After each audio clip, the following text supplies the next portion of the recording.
Eu sou José, vosso irmão, a quem vendestes para o Egito. Deve ter doído nos ouvidos deles esta frase. Como se dissesse, e ele se lembra. É óbvio que ele se lembrava, mas ele não precisava dizer isso aqui agora, ele está se lembrando disso agora. Imagina se ele estava se lembrando.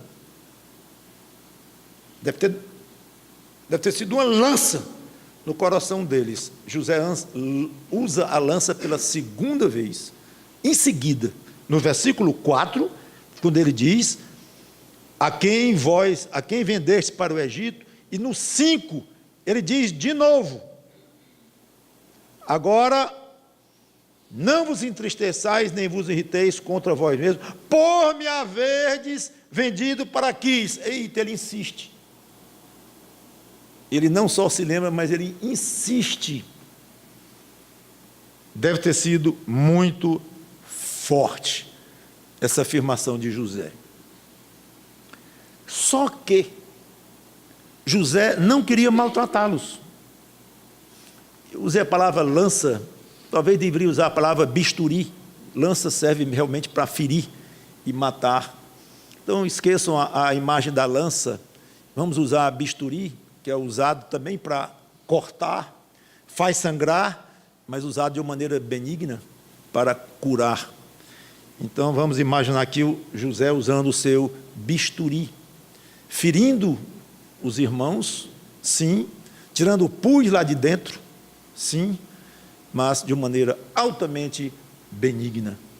José não queria maltratá-los de uma maneira pura e simples, não era crueldade dele fazer isso, sadismo, não. O que ele queria é que os irmãos vissem a malignidade do que eles haviam feito e também valorizassem o perdão que o próprio José estava pronto ali para dispensar. Então, o propósito de José ter usado aquelas duas frases cortantes que usou, e que cortaram certamente, deve ter doído, mas o propósito era para que eles não perdessem de vista o fato em si do que tinham feito, de tão ruim que era, e valorizassem o perdão que José já iria dispensar, já estava dispensando. Então é impressionante agora, no versículo 5, como li, em vez de acusá-los, José os alivia, ele acusa aliviando.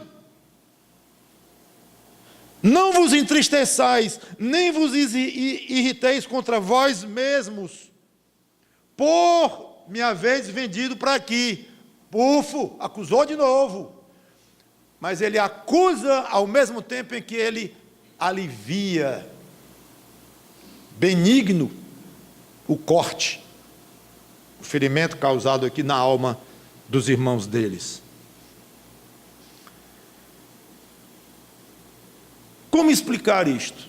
Afinal, não era importante para os irmãos, além de lembrados do mal que eles fizeram, não era necessário que eles se arrependessem profundamente?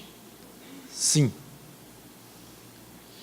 E era isso o que já havia acontecido. Essa é a explicação que eu vejo para o alívio que José dá aos irmãos.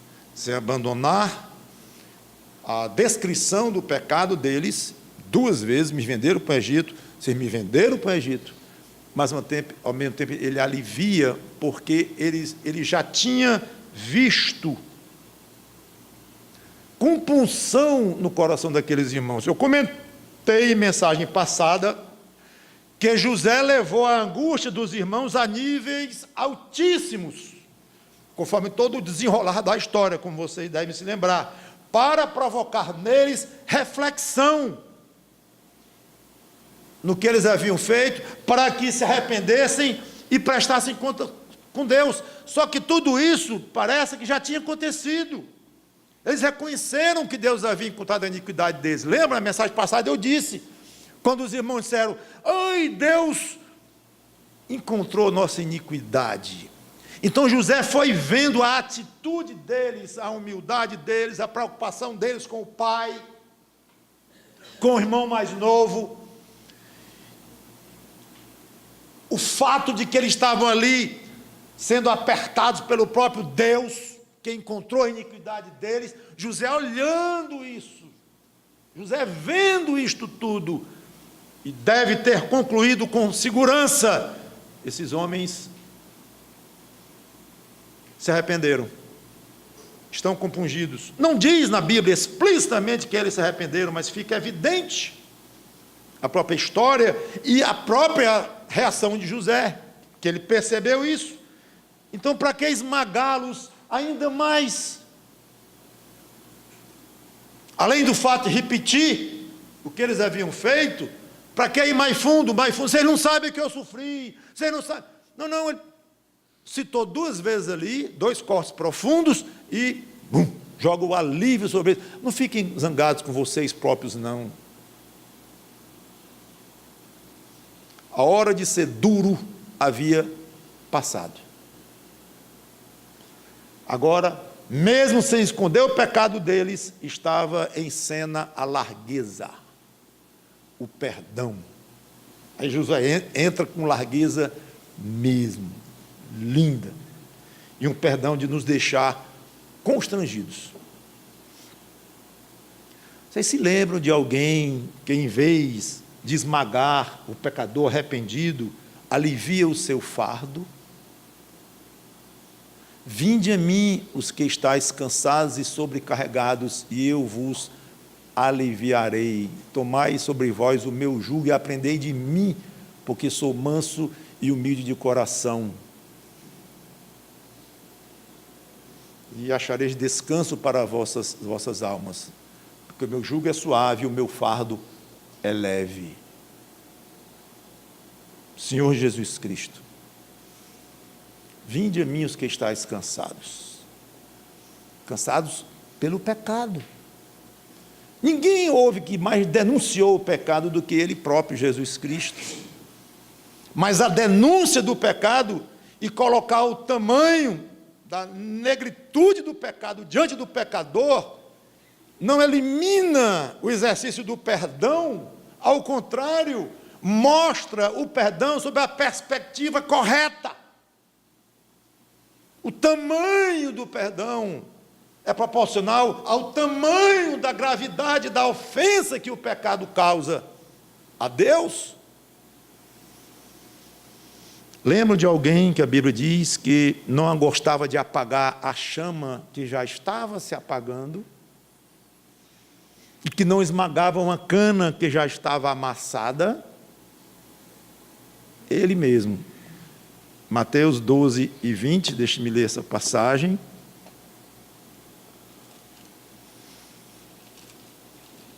Mateus 12 e 20, é uma passagem muito bonita que fala de uma característica do Senhor Jesus Cristo, quando ele diz: não esmagará a cana quebrada. Se você não chegou lá, não tem problema, eu vou já voltar para Gênesis.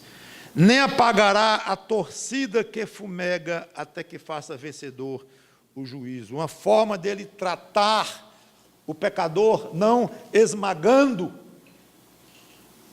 quem já está bastante danificado. Vemos então José como um tipo de Cristo aqui, fazendo isto com os irmãos. Um mestre em mostrar o pecado demoradamente, através de todas aquelas fases do processo com seus irmãos, em que até nós desconfiávamos: esse homem está sendo cruel, para que tanto? E mandou botar o copo dele na boca do saco de Benjamim, para poder acusá-lo injustamente. José, você está esquisito, está guardando muita amargura no coração contra esses irmãos. Não, nada disto.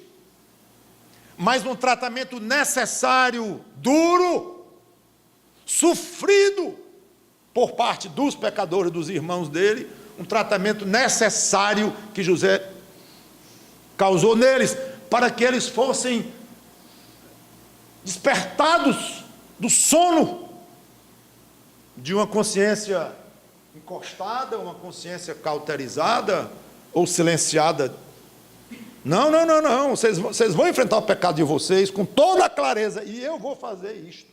Esse era o papel que José impôs a ele próprio. O que eu puder fazer para vocês enxergarem o tamanho do que vocês fizeram, eu vou fazer. Vai ser duro, vão chorar, vão sofrer, mas eu vou fazer. Deixou o irmão preso. Tudo, é impressionante. Um plano duro, mas fez, para levar os irmãos a conhecerem e tratarem com Deus e se arrependerem. Quando ele viu que esse processo havia sido cumprido na vida dos irmãos, pronto. Agora eu vou terminar de acabar com eles. Já é suficiente. Já basta. Não vou esmagá-los, eles já estão bastante quebrados. Não vou acabar de apagar a velhinha deles, não, que já está querendo apagar. De tanta tristeza, preocupação, angústia, está bom. Chegaram no ponto em que era necessário. Agora eles vão ver o que é perdão. Muito bonito isto, irmãos. É o que Cristo faz conosco. Ele nos aponta o pecado, mostra a gravidade, nos deixa apavorados muitas vezes. Quantos de nós poderíamos levantar aqui e falar da situação pré-conversão a Cristo, das angústias que nós passamos, das lágrimas, dos terrores, de até sonhos ruins, e dias terríveis, pensando na morte, pensando em coisas estranhas, apavorados, angustiados e querendo a verdade, e sem entender direito as coisas, e angústia, angústia, angústia, precedendo o momento de enxergarmos o tamanho da ofensa que nós agredimos a Deus com os nossos pecados, e aí nos arrependermos. Vinde a mim, e eu vos aliviarei. Não é eu vou terminar de acabar com vocês. Não.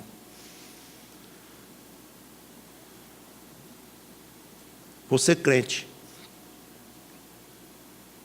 mesmo confrontando o outro em pecado, alguém que lhe tratou mal, ou que se comportou de maneira errada em relação a você, uma vez confrontando o irmão ou irmã, deixando claro o que aconteceu,